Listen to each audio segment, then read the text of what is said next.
Glad to Um, be here. yeah. So today we're going to crack open. We're going to start again at chapter 2, verse text 16, and we'll go to 30.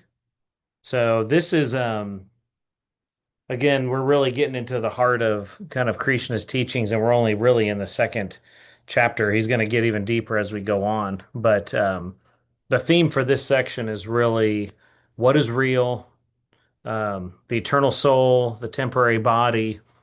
And Krishna really, like I said, kind of goes deeper into the eternal nature of the soul, what is temporary versus eternal, as well as fear of death, identity, steadiness. And this section here can actually be very practical and relatable. And I really enjoy this section. It's really good. Last section, kind of what we were talking about, just to recap, of course, Krishna introduced the idea that we are not the body, and we kind of touched on that a little bit. In this next section, he expands on that idea and begins asking a deeper question: what is actually real and lasting? That's kind of what we're going to talk about. And I don't know how much, I know we've kind of touched on it before, but I don't know how much everyone's into Stoicism or like Stoic philosophy, but I love reading those. They really get my mind turning. And I was kind of on one this past week or so, just reading some of like the Stoic quotes and everything. And I wrote one down that really ties into it. And it's a Marcus Aurelius quote. And he said, "You could leave life right now. Let that determine what you do and say and think." And um, I don't know if you've ever read or studied much Stoicism, but those philosophers really reflected on mortality and not to become depressed or just be, bummed out about life ending or life being short, but it's about becoming clear and on what actually matters, like doing the most of what you can while you're here. And Krishna is essentially doing the same thing here, shifting Arjuna's focus from the temporary body to the eternal soul.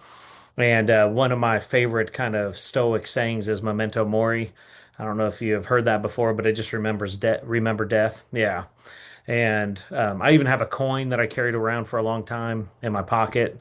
Just as I'd get change out, I'd see it, and it would just kind of help me remember and stay on top of just living life to the fullest, living the moment, living the present tense.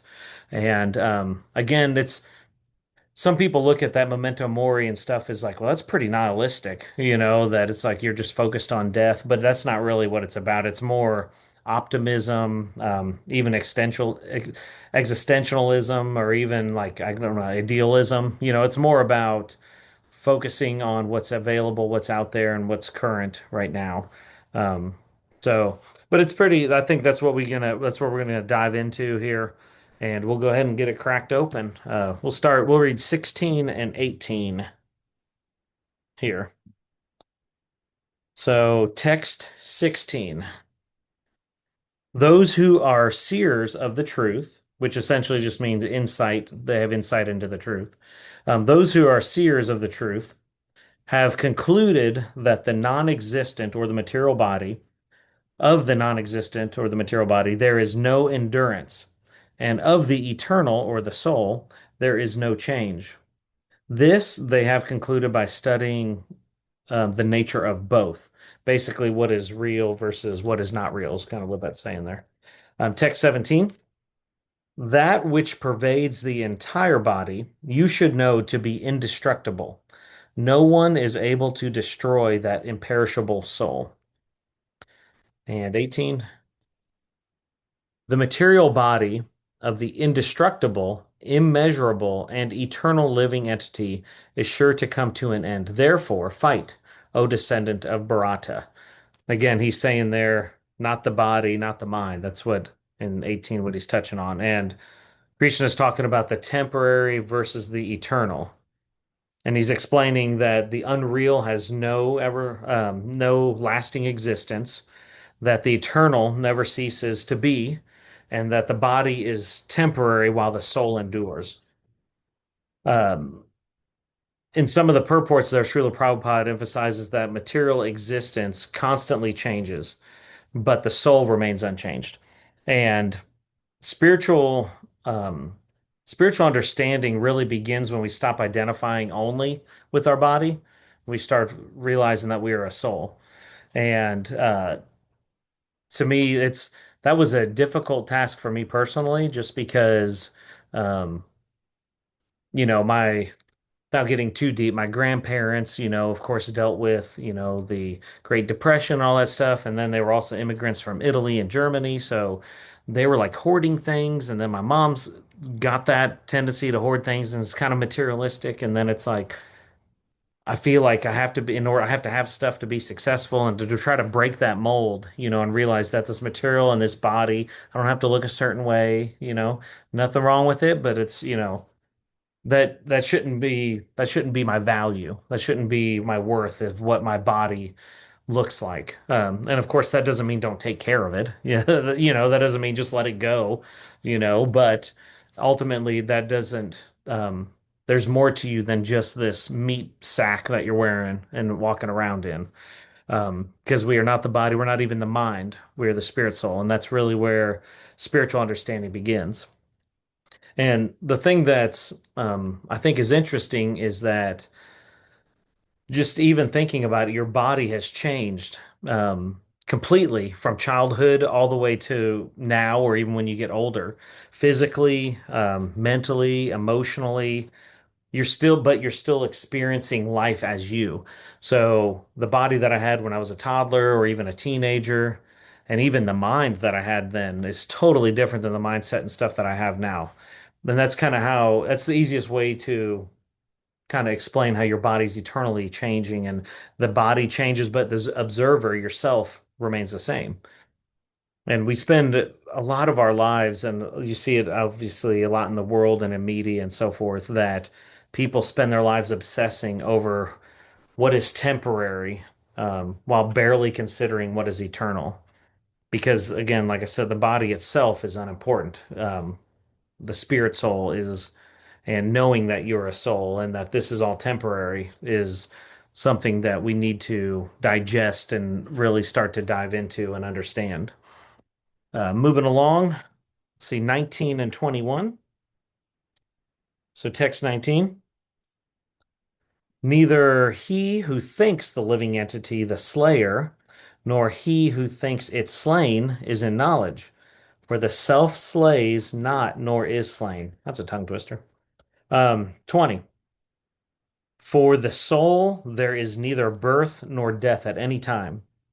He has not come into being, does not come into being, and will not come into being. He is unborn, eternal, ever existing, and primeval. He is not slain when the body is slain. And 21. O Partha, how can a person who knows that the soul is indestructible, eternal, unborn, and immutable kill anyone or cause anyone to kill? So the soul cannot be killed. So Krishna is saying here that the soul can obviously neither kill nor be killed because the soul is eternal. And as a important clarification, and we kind of touched on this a little bit too last time, is that Krishna obviously is not saying that violence doesn't matter. He's not saying that that it's okay to have violence, but there has to be a to dive a little bit deeper, he's expanding on the conversation beyond the bodily identity as well as the material death. So, kind of like what we were talking about before about the ever-changing body. So, it's kind of like when someone changes clothes, um, we don't think that person ceased to exist. Krishna, we'll get into that in a minute, but Krishna uses a similar analogy about how you're moving from one body to the other. And that's why he continually says, don't lament for people that have passed, because the practical reflection on this section here is that the fear of death, which is very prevalent in our society, like everybody's so scared to die, they're trying to take the pills to make them last longer. They're trying to, you know, use Ozempic to lose weight because they think it'll make them better. I don't know. I'm just talking from my mom's experience, but now she's like passing out and stuff, because she's on Ozempic. Yeah. So it's like the doctor's telling you to put on weight, lady. Like you've lost too much. But again, I feel like she probably has body dysmorphia and she's just like, I haven't been this size since high school. I look great. So it's like, but again, it's just focusing on the material and this. this, this I always like to call it a body sack, but like this is like just the thing that I'm wearing. My soul's just got this. I'm like a mech. I'm just like a robot in here, My little guy's inside. But the thing that I like about this section is like when you really start to digest it, because like I was saying, the fear of death drives anxiety, it drives greed, control, attachment to things, and Krishna is trying to dismantle that fear. So if we like take these and really digest these, it's you can kind of release that fear. And it's okay to be scared. I mean, nobody wants to die, nobody wants to leave. Like, I don't want my kids to be like bummed that dad's gone, or something, but I have to let them know that like it's gonna be okay, everything is fine, it's going to be okay. Um, but talking kind of about because I kind of got off the track there, but as far as like the violence thing, it kind of reminds me of there was a story or like an analogy that I've heard before, and I may have shared this before, but it's kind of like a police officer, if police officers somebody's attacking him, he literally has his dharma and duty to defend himself. If this guy's on PCP and he just like is raging towards him, he hasn't necessarily committed anything wrong. He's following the law. He's standing up for himself. So there's times when, and I'm not saying that's spiritual violence, but there's times when you can't stand by and do things. I mean, it's no different if I was walking down the street and I see somebody beating up on a homeless guy that doesn't deserve it. I'm going to stop it. Like, do I want to engage in violence and beat this dude off of this guy that's trying to harm a harmless person? Like, no, but that's the right thing to do. So I don't think there's really any absolutes in this world. So it's kind of, you kind of have to find, that's a whole nother duality is a whole nother conversation for a later time. But, it's anyway, that's kind of how I see it. But let's yeah, here let's dive into 22 here because this is kind of where he talks about the changing bodies like clothes.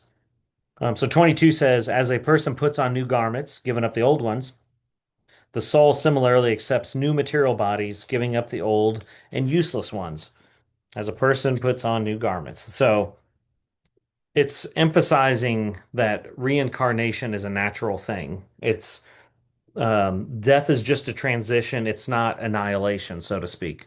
And that's kind of why I was talking about how I am not the same body as I was when I was a teenager, a toddler, even now, but the body, like when I get old, it's still the soul is the same throughout those. We already accept constant transformation throughout our lives, like I said, teenage, childhood, adult, old age. Krishna is just literally saying that this is just another transition of life that we have is death. And it's not to be feared because we will move on. Life itself is something temporarily entrusted to us, not permanently owned, is really what is being said there. Um, let's do 23 and 20 through 25 here. So 23. The soul can never be cut to pieces by any weapon, nor burned by fire, nor moistened by water, nor withered by the wind. 24. This individual soul is unbreakable and insoluble and can be neither burned nor dried. He is everlasting, present everywhere, unchangeable, immovable, and eternally the same. All right, and 25. It is said that the soul is invisible, inconceivable, and immutable. Knowing this, you should not grieve for the body. So the soul cannot be destroyed. Um, Krishna is saying, of course, the soul can't be cut, can't be burned, can't be dried, can't be destroyed. To me, like I was saying before, this section is deeply comforting because the body is vulnerable. We get hurt. I mean, my knee hurts, my back hurts. I'm getting old, but it just is what it is. But my soul isn't. Like, in fact, I went to a bookstore. I'm sure Greg can shout out this, but I went to a bookstore past weekend, and I was just like, oh my God, so many books. I'm just like piling them up, and I'm just like getting them because I was like, they were all like $1. It's like this massive used bookstore in Nashville called McKay's, and it was awesome. And but it's like I feel like that's really my soul just like longing and wanting more. Like I want more knowledge. I want more like feed me, Seymour. It's like the like the Rocky what's the shop of horrors, It's got like the yeah. That's I just like it's hungry for more. And I know those things are feeding my soul and helping me further understand who I am and who I should be and who I want to be. And so it's just good to question and dive in and learn. I mean, that's the only way you can learn things is just diving in, um, and that's how we feed ourselves, right? Um, Again, to me, this section's really comforting. I guess one question I'll throw out is, what changes when we stop seeing ourselves as merely physical beings? What do you think changes when we stop seeing ourselves as just physical beings and maybe seeing ourselves as a soul? We stop seeing the other physical beings as physical beings and we start seeing them as souls as well. Hmm. Yeah, that's kind of how I was thinking too, is it's one of the like to me, it's not only comforting for me to know that like this body will like eventually pass on and I'll move into another body. Like it's like body roulette. Like I wonder what I'm gonna get next. But it's the thing that to me is even more comforting about it is it almost makes me have empathy for people because even when, Bane, my oldest son, and I went to Nashville this weekend, we went to a donut shop um, Sunday morning and we were sitting there and just people watching and him and I were just talking and stuff and just looking at all the various people and I could like this was like in a really gentrified neighborhood. So like, there was like people like families that were just like you could tell had money and because it was like a fancy donut place, you know what I mean, that we found, and delicious. But I was just sitting there watching this one lady, and she was just like, you could tell she wore her heart on her sleeve because she would look at somebody and she'd roll her eyes, and she was judging them, and like I just felt like really sad for her, because it's like her worth is based off of like she's watching this lady thinking that maybe she's better than her, or I wish my kids listened to like this kid's over here to this parent. She was just watching everybody, and I think that comes from knowing that she's just a soul, that she's too worried about this material life, that's really impacting her, and that just kind of made me sad for her because it's like, man, there's so much more out there. Like this stuff doesn't matter, lady. This stuff it'll all fade away. Like something could happen and these people will be gone tomorrow and you won't have anybody to base yourself off of, or your kids won't be there, and then you're going to be upset, or you're telling your kids to act like this kid and they really need to act like themselves, and I don't know, it's just kind of it just really made it to me when I think about looking and not only for myself but at everybody as that person's a soul. Like I don't think that the soul itself inherently has like meanness or like racism or like anything like that. The soul is just pure soul. All this body stuff that they've put on top of it, and they're just, I don't know, poisoned minds, I guess, for lack of a better term, is just like, just it helps me have empathy because then I, that doesn't mean I don't get road rage or like, grumble under my breath. I'm still human.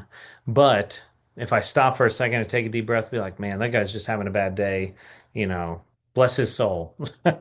Just like, I mean, I think it definitely kind of changes your lens when you look at people. And I think the world would be a lot better off because there wouldn't be as much judging, of like how people looked and like, did you see her hair? Did you see what she was wearing? Who cares? It has nothing to do with anything, So Can I say something? of course. My mom and dad, my mom is 80, my dad's going to be 83. They just got up here from Florida. They come for the summer. and they got up here yesterday. So I ran by my sister's house really quick just to say hi on my way back in because I had to like come home and unpack and stuff. And I wasn't even with them for 10 minutes. And the whole time I was just like, you two are the most unaware, judgiest people I've ever met. And it was literally three different instances outside of the house. My dad was complaining about the neighbor lady because the neighbor lady wants to mow the outside, like her part, her strip of the yard. He was so upset. She put in these pavers, and he was like, I think those are pavers to keep us away. And I was like, yeah, because you're judgy assholes. Nobody wants to be around it. Then like this guy pulls up, and the two of them, I'm like talking to them, and my mom like looks over, and then my dad looks over, and they're like watching this person in a car, like they're not allowed to drive down the street. And my mom's like, well, that might be this kid's father, and it looks like this kid's father, blah, blah, blah, blah, blah. And the two of them are going back and forth. They're not paying attention to anything in that present moment between the three of Yeah. us that matter. All they cared about was who this person was in the car. The guy gets out with the DoorDash bag and runs up to the neighbors and drops off DoorDash. And so, like, then he gets down, and I was like, it is DoorDash. I was like, you two just literally spent 4 minutes of your life trying to figure out what that car was doing. And it's a DoorDash guy for somebody that has nothing to do with you. Yeah. Why are you such busybodies? Who cares? Yeah. And I that's was the so thing is stressed. like, I was yeah. like, I gotta go. I have got to go. You are stressing me out. I've only been here 4.5 minutes. Bye. Yeah. It's crazy. And that's the thing though, is like I've learned because my mom is very similar. Like, I'm not going to change her mind. I'm not going to change how she is. All I can do is plant seeds of like, well, that's not how it is, mom. I mean, this is the way it is. Well, I don't agree. Well, I'm okay. Because I'm just going to get upset, and I don't want it to disturb my peace, Right. I so mean, my nervous system had gone from like such regulation to such dysregulation. But the good thing is that I think this is coming up, but like that yogasta, I think it's in 248, but like just establishing your own self in the present moment and being like, how do I feel right now? I feel these two people that I love very much making me angst. And I was like, I've got to go. yeah, I gave them both hugs. I got in my car and I bounced. I have not seen my parents in 3 months, and they're not getting any younger. I don't have that much time on yeah, this earth left with them, statistically speaking. But I was just like, I love you. Here's your hug. Good yeah, to see you. See you in a couple days. Bye. Got in the car and left. I was like, I just yeah. can't. Well, and I that's okay too. I mean, you have to know your boundaries and stuff. And I mean, because I'm the same way with my mom, so I feel you there. But again, that's where we just share things like this with people and then hope it lands. And if not, I have no control over your destiny. You'll figure it out one lifetime or another. But all right, let's do 26 and 27 here. All right. 26. All right. If, however, you think that the soul or the symptoms of life will always be born and die forever, you still have no reason to lament, O mighty armed. One who has taken his birth is sure to die, and after death one is sure to take birth again. Therefore, if the unavoidable discharge of your duty, in the unavoidable discharge of your duty, you should not lament. So I think it's pretty funny here because Krishna is basically saying, even if you don't believe in reincarnation, you're still going to die. So it's really interesting philosophically because he's basically saying, even if you think life begins and ends with your body, death is still unavoidable. So why are you still stressed out about it? I mean, even if you believe that death is the end, you still have this moment from I was thinking about this the other day about how it's like our life's kind of like a race because you're born at the start and then of course the finish line's your end. But nobody really asks or nobody really cares. All they care about is the end of your life, but it's the only reason you got there is what happened in the middle, right? How did you get there? like, oh, that's great, you were born, and then nobody talks about you for years, until it's like something happens in the middle that it's like, man, that guy was a really nice guy, or that woman was really like really took care of people and like really cared for people. And it's always those things that you always hear about. It's rarely about, oh, this guy, you know, he spent all this money, on this or had this massive house because even the house is going to deteriorate or get sold. I mean, it literally has no value. And people caring for people and interacting with people has way more value than any of that stuff. But I think it's just really cool that Krishna is almost arguing philosophically here that if death is inevitable, either way, that fear alone cannot determine your actions, and um, again with the whole Stoic thing, another philosopher, Seneca, I wrote down this quote: "It is not that we have a short time to live, but that we waste much of it," which is a really awesome quote to really think about. And that's what Krishna is doing here is he's pushing Arjuna towards purpose, towards duty, and towards a meaningful action, not paralysis. Because if you remember, he just sat down on the chariot and said, "Screw this, I'm not fighting." So that's why Krishna had to be like, "All right, man, we got to talk about this." Now, what's funny is I know Greg saw this, but I started reading I don't know if anybody's read this, the Dhammapada. So this is actually a Buddhist text that's really neat. I picked it up this weekend. Like I said, I just grabbed a bunch of books and stuff.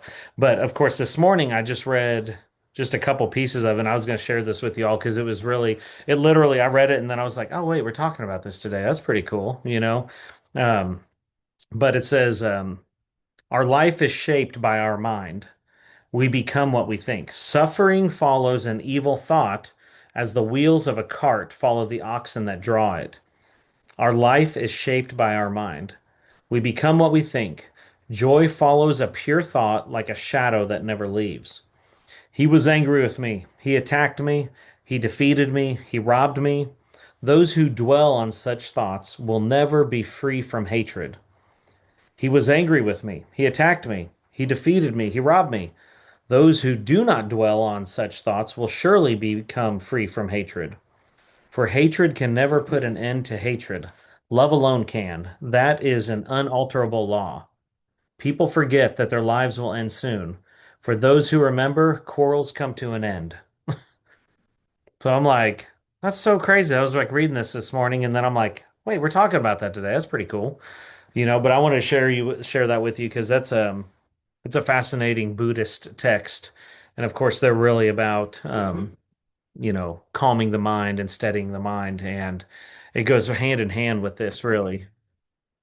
Let's read 28 and 30 and button this up. Or 28 through 30, my apologies. 28.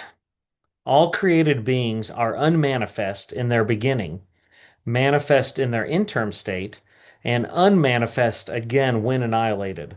So, what need is there for lamentation? Some look on the soul as amazing, some describe him as amazing, and some hear of him as amazing, while others, even after hearing about him, cannot understand him at all. O descendant of Bharata, he who dwells in the body can never be slain. Therefore, you need not grieve for any living being. The soul is ultimately inconceivable. Krishna is explaining that beings are unmanifest before birth, they manifest temporarily, and then, of course, unmanifest again after death. The big teaching here, because is that, and we kind of touched on it already a little bit, is because we understand very little about consciousness, about existence, about the soul, and that humility matters. You know, that's one of the things that, I was trying to even say last week, but Teresa shot me down as I really don't know anything. I'm just kind of here learning with you all. But she's like, no, you're the teacher. But, it's I think those things are good that we're constantly questioning things. We're constantly seeking out answers. That's healthy. That's how you learn. You should question beliefs. That's also how you understand what you believe and what resonates with you and what connects with you. And, like I've told you all before, I don't have all the answers, but I'll definitely write it down and dive into it and search it for you. I don't mind. And I feel honored that you let me do that. And I think it's cool because then it helps me understand things deeper. So I appreciate those tough questions. Um, but I think ultimately, just talking about these texts that we read today, I think we tend to treat death as like this strange or even like really even like change, we treat death like this like weird thing that happens and people are scared of it, but we literally deal with change and impermanence that it literally surrounds us every day. Whether hey, they changed the traffic pattern, or I got like my alarm went off at a different time, or the leaves are changing, or I just unfortunately had a dog just pass away, like, I mean, it's, there's stuff is constantly changing, whether it's your work schedule, and we just have to adapt. That is exactly how we look at death. It's just another change that happens and moves on. And I did write down five big themes to tie together for these texts that we read, that I think are pretty much the nutshell, if you will, of what we just read. So number one, of course, is the body changes constantly. So like we said, we talked about, you go from youth to old age, and your body's constantly changing. Your knees are hurting, your back's hurting, but your soul, number two, your soul is eternal. That doesn't change. The core of who you really are does not change. Your soul. Of course, three, fear of death shapes human behavior. So we see that daily. We see it in the news and the media, how they use scare tactics basically to like, oh my God, the Ebola's back out, or whatever's going on. There's something that's just fear mongering going on, but that shouldn't. And again, that doesn't mean to not wear a mask or, do something like that if it's like encouraged to do. That just means you don't have to be scared of it. That's just part of life. Four, spiritual life changes how we see loss and identity. That's kind of what we were talking about seeing the spirit, soul in everybody, because then it helps you become more empathetic and have compassion for people, or just see everybody as equals because we're all the same, whether it's the janitor or the CEO, they're literally the same person at work because they're all a soul. And lastly, real wisdom means learning what is temporary versus eternal. And I think that's really the key takeaway from this section here, because Krishna is slowly shifting Arjuna's identity from I am this body in crisis to I am an eternal soul with a deeper purpose. And so hope we'll see here in a little bit. Hopefully, gets him to stand up on his chariot and actually engage instead of sitting there moping, on his chariot of what's out here on the battlefield. But I did have a couple discussion questions. We'll see what everybody thinks here. So, do you think most people identify more with the body or the deeper self? I mean, in day-to-day life, there's a lot of evidence that at least most people that get talked about talk about their bodies the Mhm. most. Yeah, But I don't know if that is really the general populace. Most people I meet seem to be pretty concerned about the everlong, yeah, especially here in Western culture, right? With the sure. circles Well, of and people. I think what makes it tough too is we can see this. You know what I mean? So I can see this, I can gauge based on whatever, grading scale that you've got that, hey, I'm not too handsome, or hey, I'm not too ugly, like, based on what we perceive of whatever scale society's laid out for us. But that's easy to compare and contrast because that's literally the stuff we were doing with our cardboard toddler books, right? You're trying to find stuff and you're like, I mean, just even from a young age, you're looking at that stuff to compare and contrast. And um, it's we almost have to deconstruct and de-evolve from everything we've been taught as youngins, because that's just human nature. And so yeah, I think think to your point, I think a lot of people just look at the exterior just because that's the low hanging fruit. That's the easy stuff, you know. But I think from the yogic lens of what I see as a teacher, actually teaching the general public coming in, mhm, is that we have forgotten that the body's main function is to digest. And so we're not looking or treating our bodies as like a functioning digestion machine. Life comes in, life's got to go out through the five senses and, through elimination. And I think we get caught up, or I shouldn't say we, most people get caught up in what the body looks like and not how the body functions. mhm, And then dysfunction occurs when they go to the doctors because something's happening and something's not right.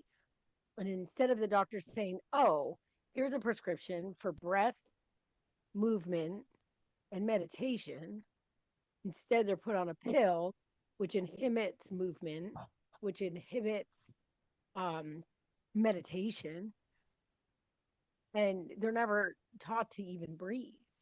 And it's like this crazy vicious cycle, mm, you know? So yeah, I think that's part of it, is that it's encouraged. Nobody's worried about like teaching people how their body, like even just the awareness of this, like my body has a function, and that is to digest life as I consume life. mhm. So Yeah, that it kind of that kind of reminds me. I got challenged once. I went to a bhakti yoga retreat in upstate New York, actually with Raghunath Capo up at his place, and it was awesome because I was talking to a guy there that we were just talking about food and everything, because like I've been vegetarian for a long time, and anyway, we got I don't remember how we got on the topic of eggs, or something, and just like we were just talking about eggs, and we went down this rabbit hole of like foods, and he brought up a point. He was like, why do you like, because I said something about getting snack food at the vending machine at work all the time. Like that's like my vice. And I'm not even hungry. I'm just like going there to like, I'm gonna get up from my desk and then I'm just go walk and then I just like eat some M&Ms or peanut M&Ms. And then it's like, why? Just because I'm bored, I guess, or something. And he challenged me. He said, before you eat, that I should think of like, why am I eating this? Is it to nourish my body? Is it to give myself energy? Or is it just because I want to please my senses and just, oh, I just want to enjoy this? Because if you start looking at it with that lens, and to your point, if I just want to feed this what it needs, this machine, like I'm not going to put water in my gas tank. I need to give it unleaded fuel so it runs. I have to give the right. proper stuff to this body in order for it to function properly and for it to be able to operate. Now you can Like give like it. a perfect for instance is that I worked outside today. It was 70 whatever 5. It was hot, it was humid, sticky. And I know on days like that, when I come back, I need something cold. Mhm. I have to cool my body down. I've been moving all day and I love popsicles. But in a sugar Oh, filled popsicle, which is what I really want, this is like pineapple, frozen pineapple inside of like frozen pineapple juice. So it's relatively good. yeah. And it's pineapple, so it's rehydrating. But I really want a bomb pop. I really Yeah. want to consume like the red and the blue dye and the sugar. And it was cheap. It was Yeah. Memorial Day, but I was like, no, you got to have just eat frozen fruit. And so it's like that. Like, yes, it's nourishing my body and it's cooling down. It's doing everything that I need to do before I go to Yeah. bed because of the day I had. And I Yeah. try and get my students to like understand that. Like, look at the day you had. And if you sat in a chair all day, don't go home and eat something heavy. Go home and eat something light. If you've moved and you've done the light stuff, go home and eat something heavy and ground yourself. Like Yeah. instead of just grabbing what's convenient, like really think about what did I do? How, like your body really is a machine. Like you said, you wouldn't put water in your gas tank. Yeah. Now it's easier So said than done, trust me, because it's so it oh my is gosh. because you can't worry about what anybody else is doing because you got to focus on yourself. And that's the Yeah. tricky part. Well, and it's like I try to really think about those things, but I mean, it's like, man, sometimes the urge to have them Sour Patch Kids is just real, man. I just love them so much, and they're so good, But That's I, okay. But if you're going to do it and you're going to eat that much sugar, then you got to think to yourself, well, how can I get rid of yeah, the sugar out of my system quickly? And you just drink more water, yeah, yeah, and I you think I know? think it's a balance for sure. But I Right. just really like the point that he Question. made that is like we set out to do multiple things with intention, and eating shouldn't be any different. We should Right. at least think about, all right, do I really need to go for the third time up to the freaking Chinese buffet? Like, I just had two plates, bro. Like, you don't need a third, Am I just eating way too much? So I think it's good to think about those things and just, I think that's really one thing that I love about bhakti yoga is that it's conscious living. It's constantly thinking about why am I doing this out of love? Am I doing this out of love for myself? Or am I just like abusing it and just throwing down the hatch whatever I can find around the house? But got another question since we got about 15 minutes left here. So, why do you think humans fear death so deeply?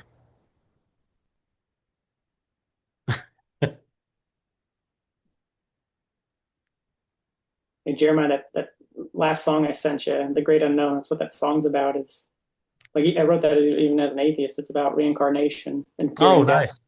but accepting death as just part Yeah. of life. Yeah, I think we're taught, that death is the end, and I'm not so sure. In fact, this was a comment I wanted to make earlier. Was even as an atheist, I started playing with the idea of possibly reincarnation being real, or that existence at least is eternal. Which you've got that Mhm. song stuck in my head the last like 2 or 3 Yeah. weeks. You keep posting. It's such a Great good song. song. It's a great song. Yeah. But I mean, science said like what we can understand, right? Science is just the knowledge of what we understand now. So it's Sure. in itself isn't always eternal. It's always ever changing. But we're able to prove that, like you were saying, we're not sure what consciousness is. So we Hmm. don't know where consciousness goes. We can't calculate consciousness. We do know that our bodies are made of physical matter that we've been able to break down into atoms, and that atoms are never created or destroyed. It's like the atoms that make up Jeremiah today Yeah. used to be a tree or a part of a star. That's why people call us Hmm. stardust. That's where we've all Yeah. come from. And in that sense, scientifically, even you are eternal because those atoms won't ever stop existing. They'll just exchange electrons and become something else, and you return to the earth, or I don't know, maybe even return as another body. I don't Yeah. that part I don't know. So I find that fascinating. So that even as an atheist, I started getting comfort in, man, I think we are eternal, and I think we're just ever changing. I don't, Yeah. none of us know because none of us have died and come back with consciousness, to my Sure. knowledge. And Uh, actually, Krishna talks about that later in the Gita about like how he's the only one who remembers. Nobody else is able to remember because he remembers all the lifetimes. And so he kind of touches on it later in the Gita. So it'll be interesting to get into that but because he there's so does. many religions that do that same thing, where somebody dies and they come back. Christianity being the Well, biggest one, right? Where they yeah. so there's Well, just a repeating theme that I find sure. fascinating. I don't know. Maybe there's weight to this, which Well, is I always think about you ever heard those stories of those kids that have like flashbacks to a previous life? I find it fascinating. I read about it all the Oh my time. Yeah. God. So one of my favorite ones I heard was like this, it was like this little white kid, and he was like a toddler, but he just kept saying like he'd wake up like with dreams like burning, and like, he was just like they were trying to see what was going on with him, and trying like I can't remember, he was saying, my name's Betty, like my name's Betty in these dreams, and all this is going on. He was just like freaking out. And so luckily the parents didn't just completely dismiss it. Like they started to like research it and be like, Betty, fire, trying to look up anything that they could just to see what was going on. Lo and behold, they found a lady, it was from the Great Fire in Chicago, that I guess had passed away with that name. And they were saying that they happened to be looking at it and looking at the building where it was, and didn't tell their kid anything about it, take him to it. And he's like, "Oh, this is my house. This is from my dream." And the kid like remembered it and stuff. And dude, that gives me chills and just, I mean, honestly, it creeps me out a little bit. But I shouldn't be creeped out because like obviously if I believe in reincarnation, so it's like I'm like, no, that's so crazy, you know? And then I've been to enough mystical markets where people do like past life things, you know, where they kind of look into your past life. I've never had one done, but I always think they're really fascinating. You know, I've had psychics tell me like things from my past life that have like made their Mm. way through here, you know, and that I thought were kind of fascinating and like kind of made sense on certain things, you know, but I don't know. I'm like you, man. It's really fascinating to just think about who was this soul previously, you know? Was anybody famous? I mean, like, you know, like, or I was, you know, I probably not because I've got too many lessons to I'm for learn. sure I was a queen in my life. Of course, yeah. But I it's was a queen. yeah, Now I'm like the Joker. yeah. You're just gonna make your way through the whole deck, you know? Right. Yeah. Yes. Um, two, this is why I believe in reincarnation, that like souls come back and twin flames and like real true honest like soulmates. I think my idea of a soulmate has changed just so much as I've aged. When you meet somebody and you're like, I know you from somewhere, but you Yeah. know you've never met that person. Yeah. And it's really crazy. I think there's been like three in my life, but one right now, like a friend that I just can't really figure it out. But when we hang out together, I'm just like, man, like there's there's some past life Yeah. connection here, and I'm It is trying always to neat figure when out. you meet somebody and you're just like, you just hit it off the bat instantly, you know, and you're just like, hey, Yeah, this is you're like a cool, you frog in a know? pocket, and it's Yeah. like, wait, like I know, I know this might sound crazy, but I think you and I like knew each other in a past life, but now we've re-met on this life because like the universe isn't gonna and energy and frequency and like the law of attraction and all of that. It's not gonna put two people together from an old life into the next life unless there's like a mission Yeah. to a lesson or whatever with this person. So crazy. It's like Yeah. the craziest thing. Yeah. I have one right now that I met like 7 months ago, and I'm like, I swear, like, why now I can't get rid of them Yeah. because I just like there's a purpose to this. I just don't know what it is. It's unfinished business from a previous life, conversations, and like something will come out of his mouth, and it's like exactly what I was thinking, and I'm like, wait a second, how did you just say out loud exactly what I was just gonna say, or like what was in my head.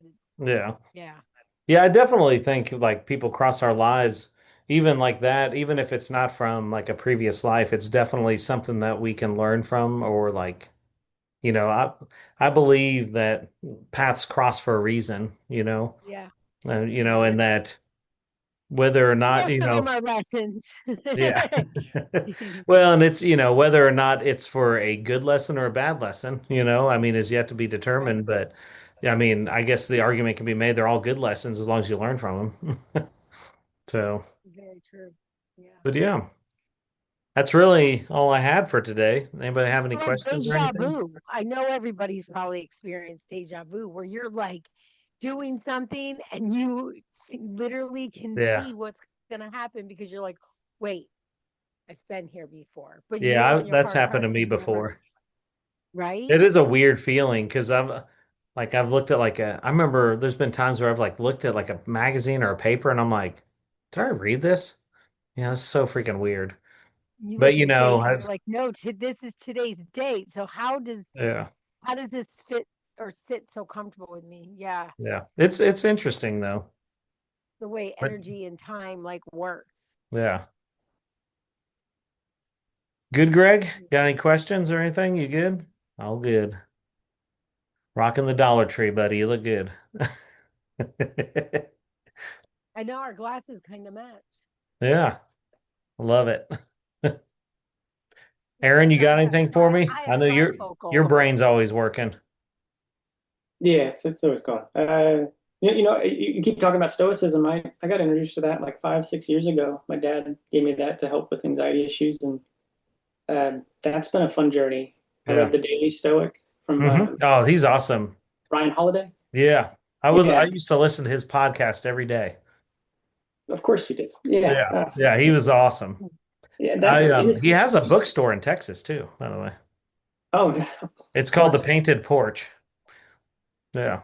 I thought the Pretty neat. fascinating thing, surely you came to this conclusion too, is you're reading these texts from people thousands of years ago, Mm, and they are so eloquently put, but it's literally the same thoughts we've all had, all of yeah. us, and it's fascinating to read like a 3,000-year-old text, and you're like, I just thought that last week, like Yeah. man, we really haven't. The world is so different, but we really haven't changed. It just gives credit to us as a species being ever long. Well, and it also the thing that gave me comfort too is like these people were like top shelf intellectuals.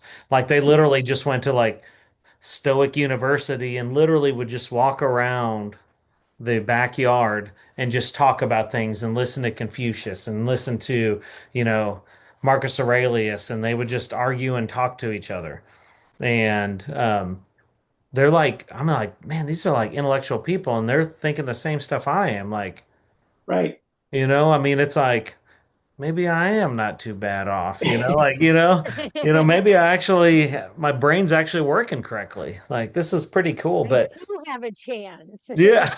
Yeah, they I always do it kind of more fashioned myself a stoic. Yeah. But it's no, fun reading because they do it much more poetically and yeah, so much more profound. So, my thoughts are dumb and theirs are the same thought, just yeah, elaborate. I'm like, thanks for putting that into words for me. And yeah.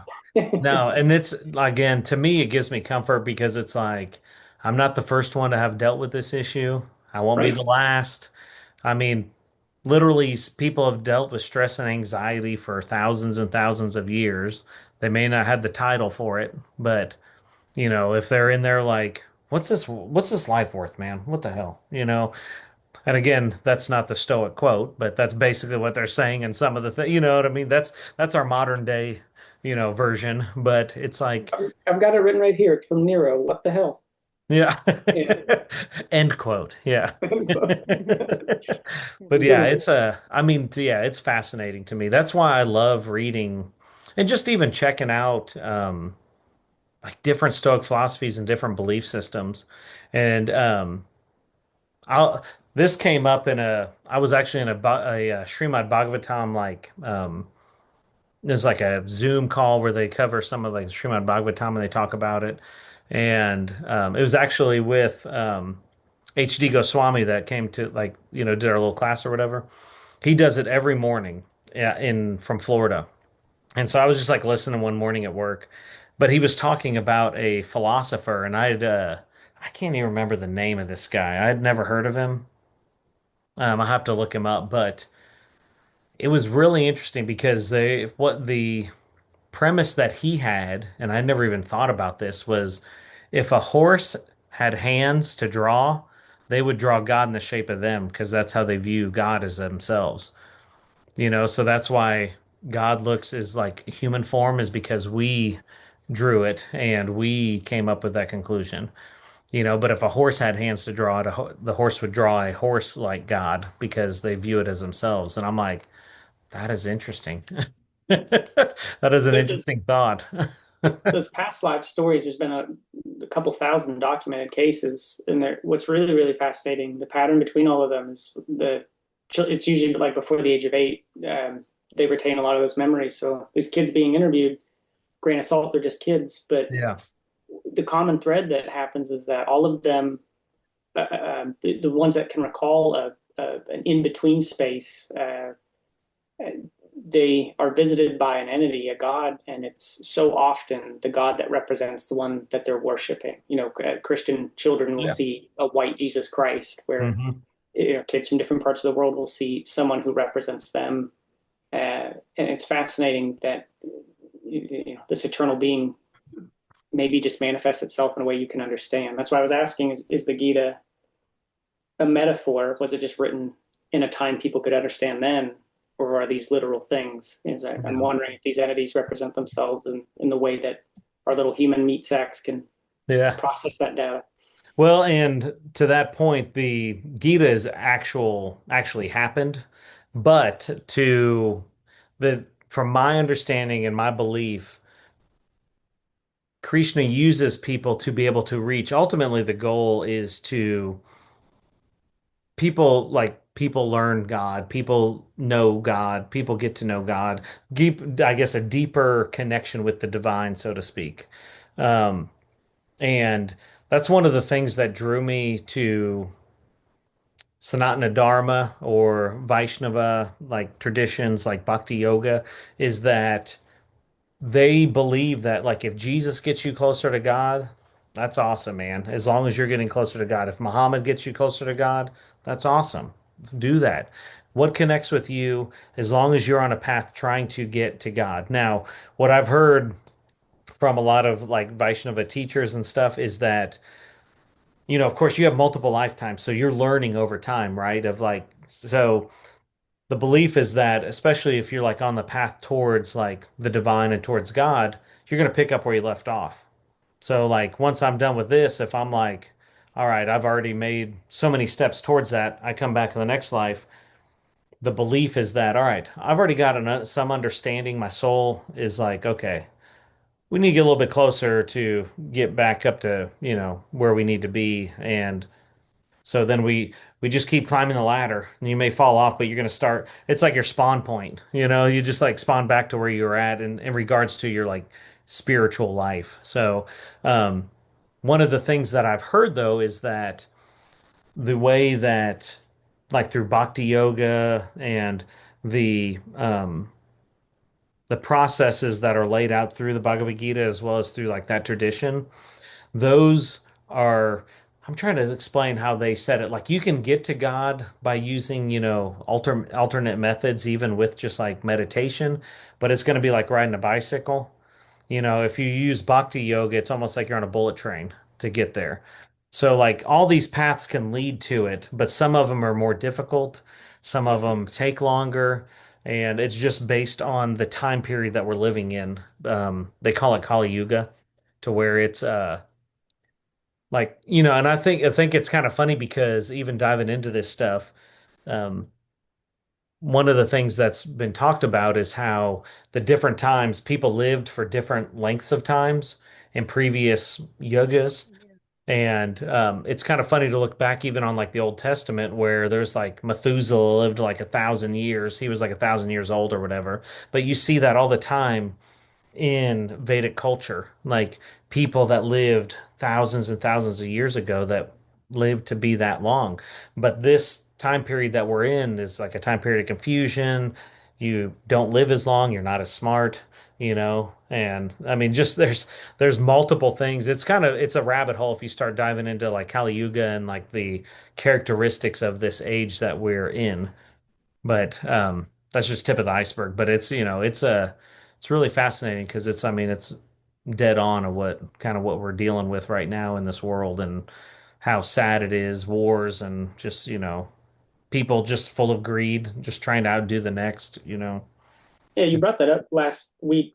Thanks so much for filming these and putting them up because I will go back and watch it to soak Yeah, it all in later. It helps. But yeah, you brought up Kelly Yoga. I looked it up and man, that brought so many more questions. But I know. I'm Yeah. Dude, that's the one thing about the like the Vedic like culture and stuff is like you're like, oh, this is cool, and it's like you get a scratch off and you're like, hey, I revealed an answer. I'm like, oh my God, there's a whole page still. And then you like scratch off another one. Well, what about this? And you just keep going. It's like an itch you can never scratch, because and that's why I ended up with like a stack of books, from the bookstore, just like because to me it's just fascinating and it's like I'm like a toddler stomping my foot saying I want more, because I just feel like I don't know squat, but then it's like I want to know squat, like fill me in here. So it's an ever evolving learning process, and Um, You can't do it it, in one lifetime. yeah, yeah, and that's why we're pretty lucky, you know. I mean, we came into it this life, and we're like trying to figure it out. So, but yeah, but yeah, if you ever got any questions, shoot them my way, man. I don't mind diving into them with you. Man, I would pester you with so many questions. There's so many. I just Seriously, I really don't mind. I'm giving you the blessing to message me. Faith will be like, it's him again. Just tell him to shut up. Yeah. Yeah, Never. That would never. never happen. I'm good. Or why don't you just come here and say it to my face? Then we'll just be in person, huh? You can It's come up 9 hours to out. come It's so visit far. Kentucky. Yeah, I'll let you know if I make it that way. I haven't been up in almost a decade, man. It's been a long time. Yeah. Well, and I'll let you know if I head your way. Yeah, that's right. Yeah. Well, yeah, I'll be here. Yeah. I'll We shut up. I'll let other people talk then. ah, they're fine. I'm just kidding. Well, I appreciate you all so much for joining. It really means a lot. And I thank you all so much. Um, again, hopefully, if I answered your questions or didn't say anything offensive, so if I did, my apologies. Um, if I said anything right, it's definitely because of the Srila Prabhupada and the teachings of what he's got and the parampara. So, but yes, but thank you so much. Appreciate you all so much. And I'll keep you posted. We'll meet again here in a couple Mondays. We'll dive back into chapter 2.